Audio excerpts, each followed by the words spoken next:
Hello everyone. आज हम centre of मास से रिलेटेड कुछ न्यूमेरिकल्स को सॉल्व करेंगे।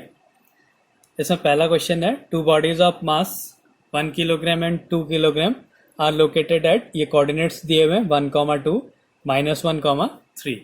Calculate the coordinate of centre of mass. Centre of mass की कोऑर्डिनेट्स को हमने फाइंड करना है। तो हमें इस क्वेश्चन में दिया हुआ है कि दो बॉडीज हैं, एक का मास है 1 किलोग्राम और दूसरे का मास है m2 इक्वल्स टू 2 किलोग्राम। और ये x1 y1 दिया है, x1 की वैल्यू है 1। इसको अगर हम सेंटीमीटर या मीटर किसी में भी हम ले सकते हैं, तो इसको मीटर में ले लिया और ये भी मीटर में ले लिए, तो ये x1 हो गया 1। ऐसी x2 की वैल्यू हो गई -1, y1 की वैल्यू हो गई 2 और y2 की वैल्यू हो गई 3। अब हमने सेंटर ऑफ मास के कोऑर्डिनेट्स निकालने हैं। तो सेंटर ऑफ मास के कोऑर्डिनेट होते हैं XCM। एक्स एक्सिस में जो सेंटर ऑफ मास है वो होता है m1x1 प्लस m2x2, दो ही कोऑर्डिनेट है, अपॉन m1 प्लस m2 हो गया। ऐसे ही y कोऑर्डिनेट के लिए YCM equals to m1y1 plus m2y2 upon m1 plus m2। हमें m1 और m2, x1 y1 x2 y2 की वैल्यूज पता है हमें। अब हम उसको इसमें पुट कर देंगे। तो XCM की वैल्यू हो गई, m1 की वैल्यू 1 इंटू 1 प्लस m2 की वैल्यू 2 इंटू x2 की वैल्यू है -1 अपॉन m1 प्लस m2 हो जाएगा 3। तो इसको सॉल्व कर देते हैं। तो ये हो गया 1 -2 अपॉन 3 इक्वल्स टू -1/3। तो ये आ गया इसका x कोऑर्डिनेट -1/3। ऐसे ही y कोऑर्डिनेट में क्या आ जाएगा, m1 की वैल्यू 1 इंटू y1 की वैल्यू 2 प्लस m2 की वैल्यू है 2 और y2 की value 3 upon m1 plus m2 3 हो गया। इसको सॉल्व कर देते हैं। 2 plus 6 upon 3 equals to 8 upon 3। तो इसके जो कोऑर्डिनेट हैं XCM कॉमा YCM, ये सेंटर ऑफ मास के कोऑर्डिनेट्स हैं, ये कितना आ गया -1/3 8 अपॉन 3। तो ये आ गया इसका सेंटर ऑफ मास के कोऑर्डिनेट। ऐसे ही अगला क्वेश्चन है, एक इक्विलेटरल ट्राइंगल है जिसकी जो लेंथ है वो 0.5 मीटर है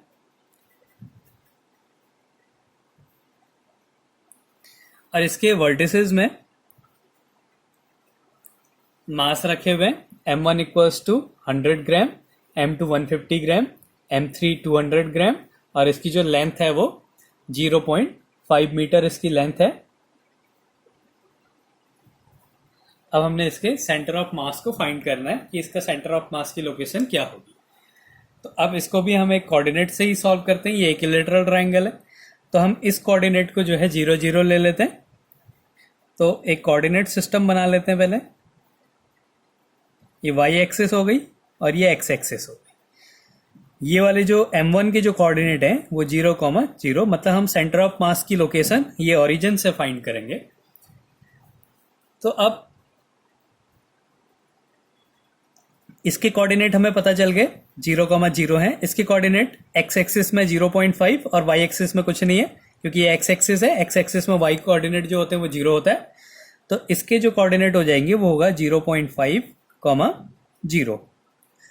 तो ये इसके कोऑर्डिनेट हो गए। अब हमने इस वाले m3 के कोऑर्डिनेट्स को फाइंड करना है। तो इसको कैसे निकालेंगे, ये हाफ हो गया, ये 0.5 है तो ये 0.25 हो गया और ये वाली साइड भी 0.25 हो जाएगी, ये वाली जो लेंथ है। तो x एक्सिस में तो हो गया 0.25। अब हमने y एक्सिस में देखना है कितनी लेंथ है इसकी। ये इक्विलेटरल ट्राइंगल है, ये 60 डिग्री एंगल होगा। वैसे भी हम इसको सॉल्व कर सकते हैं। ये 0.25 है, ये 0.5 है, तो पाइथागोरस थ्योरम से हम इसकी वैल्यू फाइंड कर सकते हैं और ट्रिग्नोमेट्री से भी इसको फाइंड कर सकते हैं। ट्रिग्नोमेट्री से ज़्यादा आसान हो जाएगा। अगर हमें इसमें परपेंडिकुलर फाइंड करना है तो 10 60 इक्वल्स टू परपेंडिकुलर को हम ले लेते हैं y। तो ये हो गया y अपॉन बेस 0.25।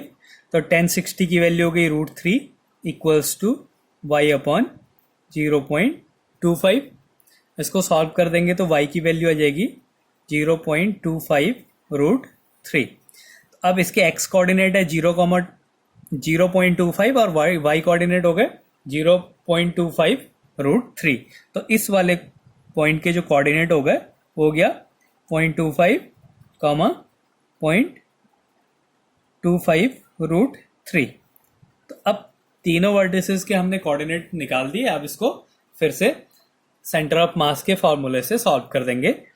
तो इसमें x1 की वैल्यू 0, x2 की वैल्यू 0.5, x3 की वैल्यू 0.25 हो गई और y1 की वैल्यू 0, y2 की वैल्यू 0, y3 की वैल्यू 0.25√3 और m1, m2, m3 की वैल्यूज हमें पता है। अब सेंटर ऑफ मास निकाल देते हैं। xcm equals to m1x1 plus m2x2 plus m3x3 upon m1 plus m2 plus m3। ऐसे ही ycm equals to m1y1 plus m2y2 plus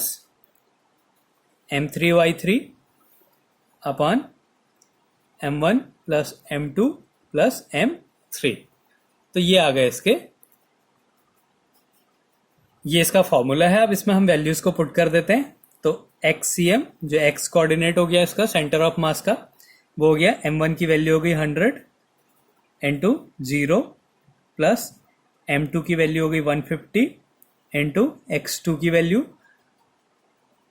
0.5 plus m3 की वैल्यू है 200 इंटू x3 की वैल्यू है 0.25 upon m1 plus m2 plus m3। तो इसको solve करके आ जाएगा 450।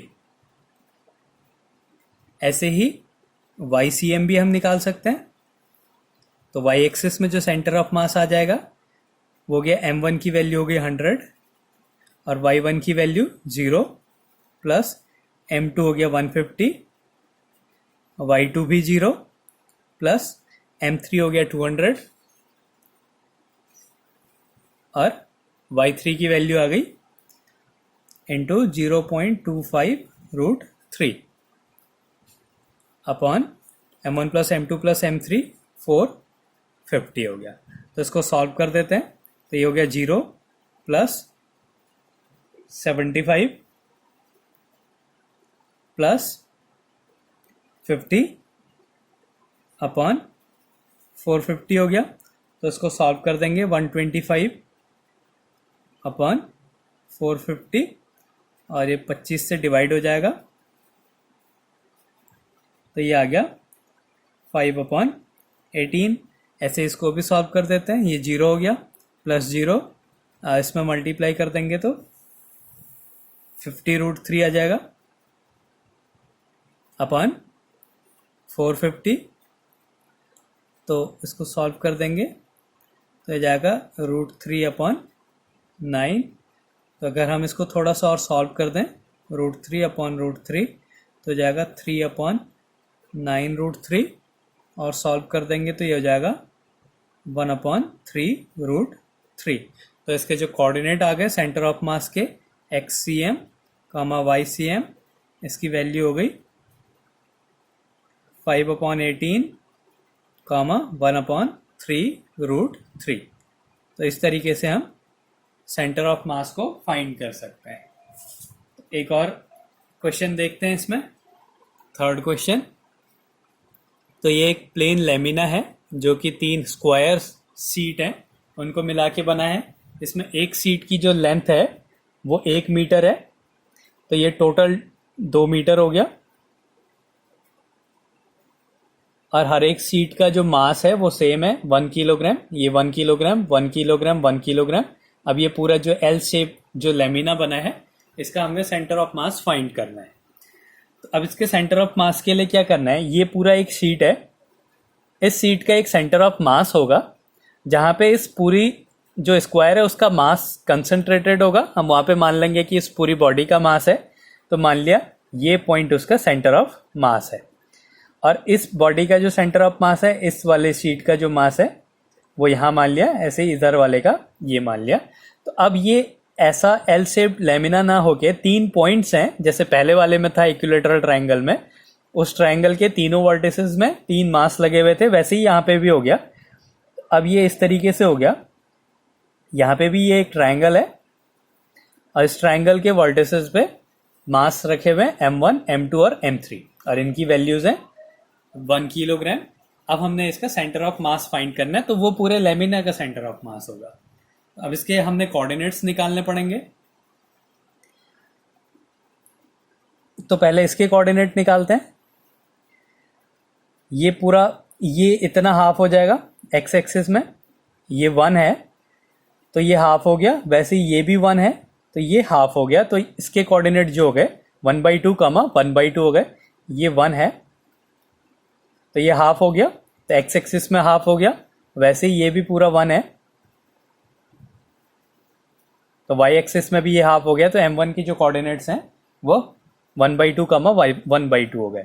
तो M1 के कोऑर्डिनेट्स 1/2 कमा 1/2। अब ऐसे ही M2 के कोऑर्डिनेट्स निकालते हैं। ये 1 है और ये हाफ हो गया तो ये हो गया 3/2 और वाई एक्सिस में 1/2, तो जो M2 के कोऑर्डिनेट्स हो जाएंगे वो जाएगा 3/2 कॉमा 1/2। ऐसे ही M3 के कोऑर्डिनेट्स निकालते हैं। तो M3 एक्स एक्सिस में अगर हम जाते हैं तो हाफ है और वाई एक्सिस में अगर हम ये डिस्टेंस लेते हैं तो ये 1 हो गया प्लस हाफ 3/2 हो गया। तो जो M3 के कोऑर्डिनेट्स हैं वो एक्स एक्सिस में हो गया 1/2 और वाई एक्सिस में जो हो गया, हमने एक्स एक्सिस के लिए ये वाली लाइन देखनी है और वाई एक्सिस के लिए ये लेंथ देखनी है। तो ये जो M3 है ये एक्स एक्सिस में इतनी डिस्टेंस है, मतलब ये वाली डिस्टेंस, तो ये हाफ है और वाई एक्सिस में ये डिस्टेंस है तो ये पूरी 1 है और ये आधी ये हो गई तो ये हो गया 3/2। ऐसे ही हम अपने तरीके से M1, M2 और M3 के कोऑर्डिनेट्स को फाइंड कर सकते हैं। तो ये M1 और M2, M3 के कोऑर्डिनेट्स मिल गए। अब इसका सेंटर ऑफ मास निकाल देते हैं। तो XCM equals to M1x1 plus M2x2 plus M3x3 upon M1 plus M2 plus M3 हो गया। वैल्यूज पुट कर देते हैं। M1, M2, M3 की वैल्यू 1 है, 1 इंटू x1 की वैल्यू हो गई 1/2 प्लस M2 x2 की वैल्यू है 3/2 प्लस M3 1 और x3 की वैल्यू है 1/2 upon M1 plus M2 plus M3 3 हो गया। तो ये सॉल्व कर देते हैं। 1/2 3/2 1/2 तो ये हो गया 5/2 अपॉन 3, सॉल्व कर देंगे तो 5/6 हो गया। तो ये हो गए एक्स एक्सिस में जो सेंटर ऑफ मास के कोऑर्डिनेट्स हैं। ऐसे ही वाई एक्सिस के लिए हम निकालेंगे। YCM अगर हम निकालें तो ये जाएगा M1y1 plus M2y2 plus M3y3 upon M1 plus M2 plus M3 हो गया। तो M1y1, M1 की वैल्यू 1, y1 की वैल्यू 1/2 प्लस 1 इंटू y2 की वैल्यू 1/2 और प्लस M3 1, y3 की वैल्यू 3/2, बिल्कुल वैसे ही आ गया 1/2 3/2 1/2 1/2 3/2 1/2 upon M1 plus M2 plus M3 3 हो गया। इसको भी सॉल्व करके 5/2 अपॉन 3 हो जाएगा। तो उसको सॉल्व कर देंगे तो 5/6 आ गया। तो इसके जो सेंटर ऑफ मास की कोऑर्डिनेट है XCM कॉमा YCM, इसकी वैल्यू आ गई 5/6 कॉमा 5/6। तो इस तरीके से हम सेंटर ऑफ मास के कोऑर्डिनेट्स को फाइंड कर सकते हैं। ये फॉर्मूला लगाना है। अगर 2 कोऑर्डिनेट्स दिए हैं तो 2 के लिए लगेगा, 3 कोऑर्डिनेट्स दिए हैं तो 3 लगा देंगे, 4 कोऑर्डिनेट्स दिए हैं तो 4 लगा देंगे। इस तरीके से हम सेंटर ऑफ मास के क्वेश्चंस को सॉल्व करते हैं।